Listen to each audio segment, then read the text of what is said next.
wabarakatuh. Hari ini saya punya cerita Bapak Ibu. Sangat bagus.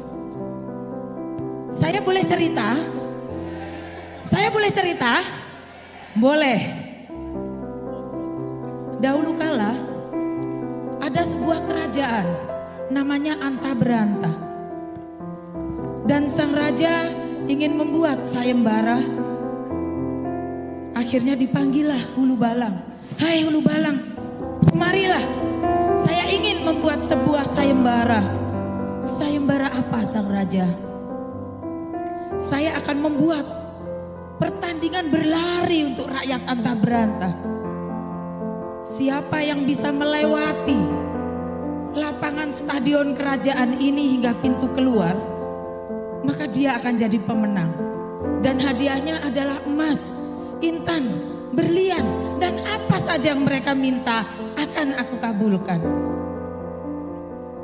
Maka Hulu Balang pun tertegun. Sang raja mengatakan, ketahuilah Hulu Balang, di dalam arena itu saya akan isi harimau yang lapar, yang sudah berhari-hari tidak saya kasih makan. Maka keesokan harinya si Hulu Balang ini mengumpulkan semua rakyat di alun-alun kerajaan Antabranta. Bapak Ibu sambil mengumumkan, Hulu Balang tong tong tong tong tong tong tong tong tong tong tong tong, hai rakyat Antabranta, sang raja akan membuat perlombaan berlari. Siapa yang bisa melewati lapangan kerajaan ini hingga pintu keluar, maka akan mendapat hadiah dari sang raja. Semua rakyat tertegun, semua mata memandang kepada Hulu Balang.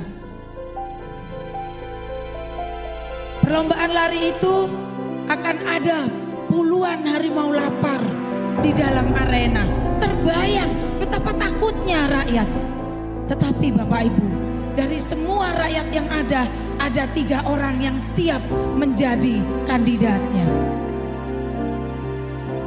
Pada hari yang sudah ditentukan, si Hulu Balang pun memanggil peserta pertama. Hai peserta pertama, maju. Dihitunglah. Peserta sudah ada 3 orang dan ditanya oleh sang raja, hai peserta pertama, tubuhmu tegap, kulitmu putih, gagah.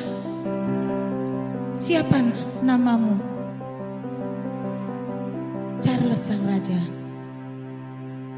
Untuk apa mengikuti sayembara ini? Saya ingin emas, intan, berlian sang raja. Baik, kata sang raja. Maka dihitunglah oleh si Hulu Balang. 1, 2, 3, set. Si Charles berlari menghindari terkaman harimau lapar. Tetapi naas, 5 meter dari arena tubuhnya jatuh dan terkoyak harimau lapar. Tewas. Hulu Balang pun melaporkan kepada sang raja. Peserta pertama tewas sang raja. Maka dipanggillah peserta yang kedua. Peserta kedua pun masuk arena. Dihitunglah 1, 2, 3, cus, berlari Bapak Ibu. Hingga di tengah-tengah lapangan dia masih berlari dengan kencang. Dan akhirnya terjatuh dan dia dimakan harimau lapar. Tewas terkoyak harimau di tengah arena. Maka dilaporkan kepada sang raja, peserta kedua pun tewas. Hanya tersisa seorang dari 3 peserta. Maka peserta ketiga pun dihitung. 1, 2, 3. Dengan tekniknya dia berlari ke kanan menghindari harimau. Dia lari lagi ke kiri menghindari harimau. Dia lari lagi hingga akhirnya sampai di pintu keluar. Belum sampai pintu itu dia sudah jatuh termakan harimau lapar Bapak Ibu. Tewas. Ketiga-tiganya terkapar. Bapak Ibu, Hulu Balang pun melaporkan kepada sang raja. peserta ketiga pun tewas. Suasana begitu mencekam. Rakyat melihat di tengah arena ketiga-tiganya tewas. Tetapi di suasana yang hening dan mencekam itu, tiba-tiba ada suara pintu berderak, "Gubrak!" Ada seorang perempuan tua setengah abad masuk dalam arena dan dia lalu berlari, dia berlari Bapak Ibu, dan dia berlari tanpa melihat harimau-harimau lapar itu. Dia hanya fokus kepada pintu keluarnya saja. Akhirnya Bapak Ibu, perempuan ini bisa keluar dari pintu itu Bapak Ibu. Semua bergemuruh. Semua bertepuk tangan. Sang raja pun tersenyum menghampirinya. "Hai perempuan, kamu hebat, kamu pemenangnya, kamu pejuangnya. Apa yang kau inginkan? Kamu ingin emas?" "Tidak, sang raja." "Kamu ingin intan?" "Mboten, sang raja." "Tahta? Atau perempuan ganteng muda?" "Oh tidak, tidak, sang raja." "Apa yang kau inginkan, hai perempuan?" "Saya hanya ingin tahu siapa yang mendorong saya masuk dalam arema itu."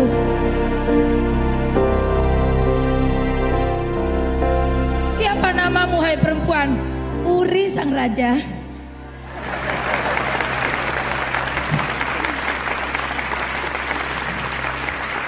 Bapak Ibu,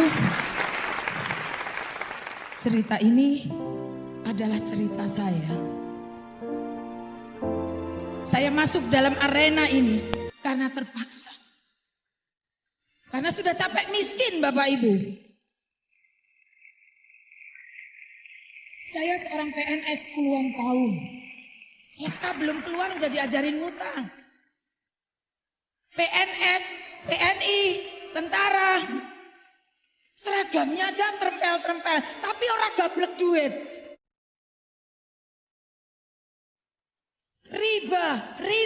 Riba terus yang saya lakukan untuk membesarkan anak-anak saya. Saya jatuh dalam riba berkali-kali. Saat itu Bapak Ibu, keterpaksaan inilah yang akhirnya mengubah kehidupan saya menjadi jauh lebih baik Bapak Ibu. Terima kasih Bapak Haji Febrian Agung selaku OWL.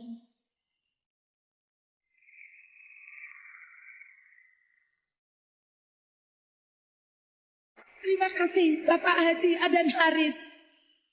Terima kasih Bu Emi. Terima kasih teman-teman leader yang sudah bersinergi.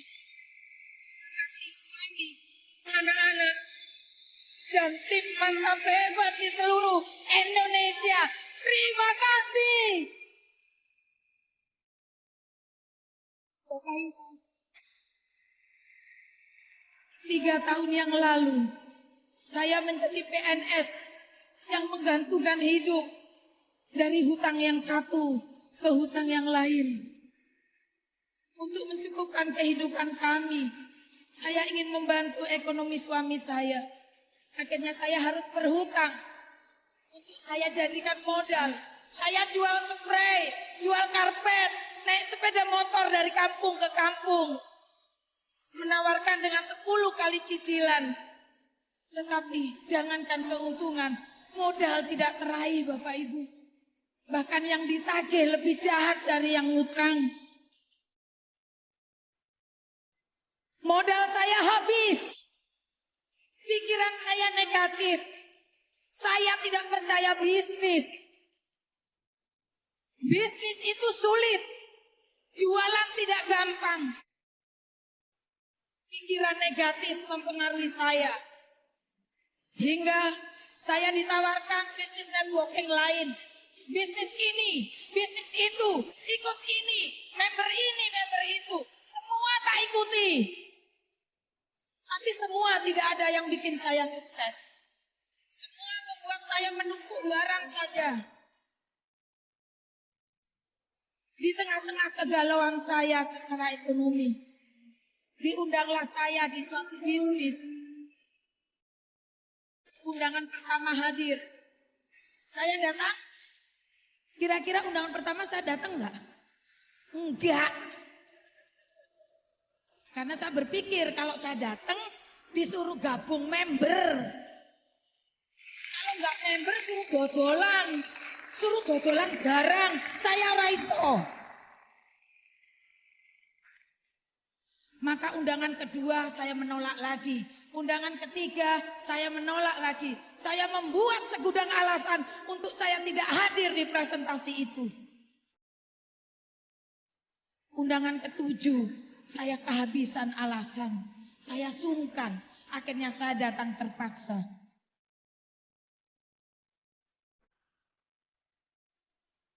Saya datang bukan karena saya butuh. Saya datang terpaksa karena sungkan. Di sesi itu ternyata adalah kumpulan sahabat karib dan Pak Ahdan sebagai pembicaranya. Pada saat dijelaskan sistem perusahaannya, ditunjukkan PT Best Syariah Corporation. Saya tertarik enggak kira-kira? Tidak.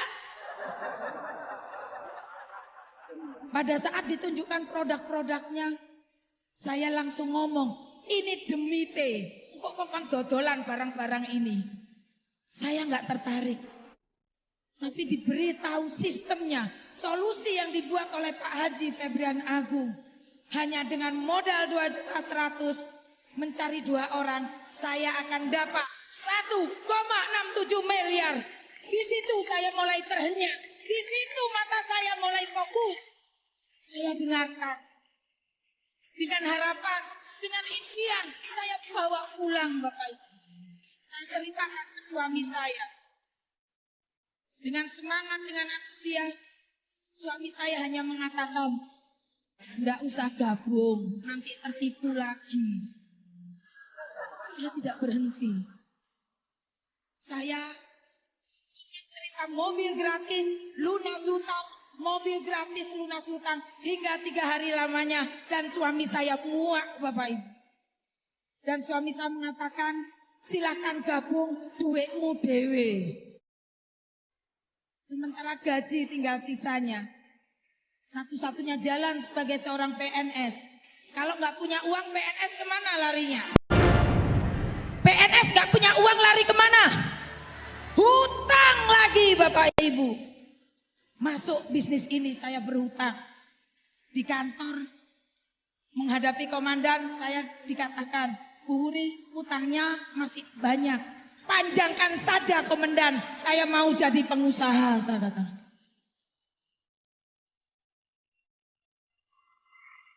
Akhirnya Bapak Ibu, saya berhutang, saya bergabung.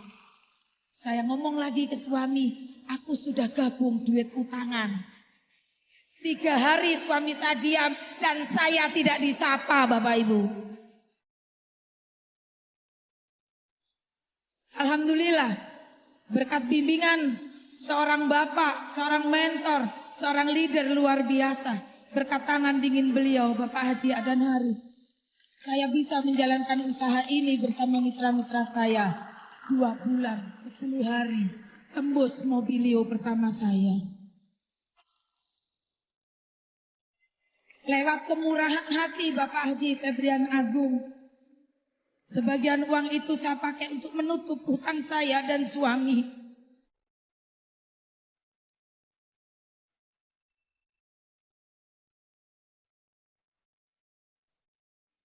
Teman, keluarga menjauhi saya. Mereka tidak percaya. Saya mendapatkan mobil, tapi saya masih pakai Honda Supra. Bapak Ibu, setiap saya telecehkan, ditolak, dihina, hanya penguat saya adalah anak-anak dan suami. Begitu saya tidak mau prospek, pulang malam saya masuk kamar anak saya. Saya lihat 2 putri saya tidur. Bagaimana saya membahagiakan mereka, mencukupkan mereka jika saya tidak punya uang. Dan jika semangat saya turun, saya masuk kamar suami saya pandangi laki-laki yang menjadi suami saya. Dan saya bayangkan, besok pagi matanya tidak terbuka lagi. Maka saya harus kuat untuk menjadikan kedua putri saya menjadi wanita yang tangguh dan soleh. Jika hari ini Bapak Ibu join di bisnis ini karena terpaksa, dan Bapak Ibu sudah masuk dalam bisnis ini, terimalah, karena keterpaksaan itu yang akan mengubah kehidupan kita jauh lebih baik. Keterpaksaan itu akan mengubah jauh lebih baik. Bapak Ibu, Muri yang terpaksa masuk bisnis ini, usia sudah 50 tahun lebih, bukan muda lagi. Saya gaptek, saya nggak ngerti waktu itu WhatsApp, sampai sekarang pun Zoom masih dibuatkan anak saya. Tidak sampai 3 tahun, alhamdulillah melalui PT BES Syariah Corporation, saya sudah mendapatkan 12 motor, 8 mobilio, 2 Pajero dan 1 rumah luksuri, Bapak Ibu.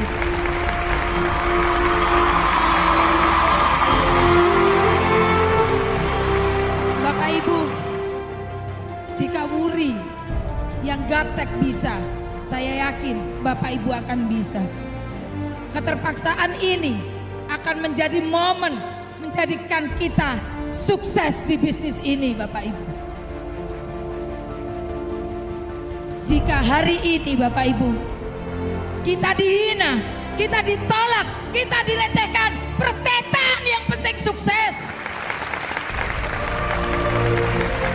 Jika hari ini kita ditolak, kita dilecehkan, peduli amat, yang penting kita sukses. Bapak Ibu, jika hari ini panggung ini menjadi panggung saya, jika hari ini saya peraih luksurinya, di GSS berikutnya Bapak Ibu adalah peraih luksurinya. Jika hari ini panggung ini menjadi milik saya, selanjutnya Bapak Ibu adalah pemenangnya.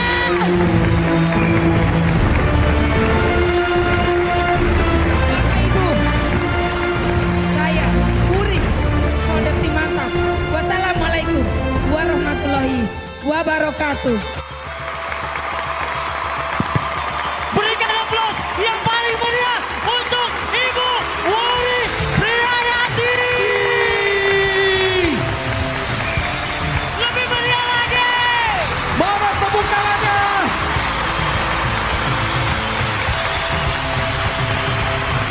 Takbir!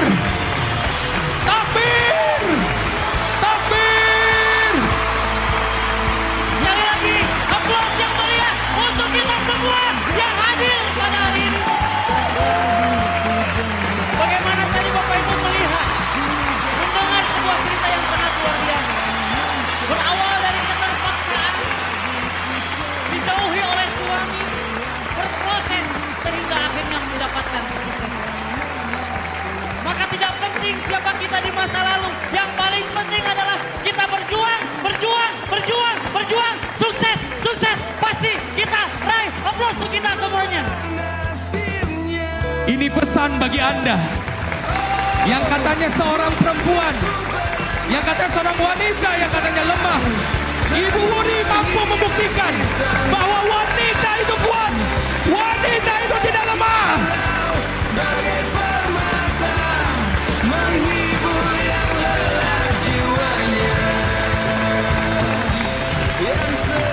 Ibu Wuri, Ibu Wuri, Ibu Wuri, semuanya Ibu Wuri, Ibu Wuri, mantap, dahsyat, hebat. Oke, silakan kembali ke tempat duduknya.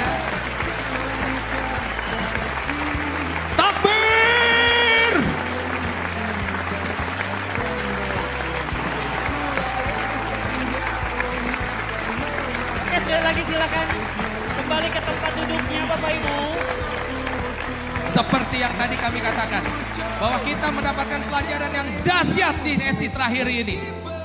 Bapak Ibu sekalian, sungguh luar biasa perjuangan seorang ibu. Maka jika saat ini sekali lagi Bapak Ibu merasa dirinya lemah, maka ingatlah kisah Bu Wuri akan menguatkan kita semua.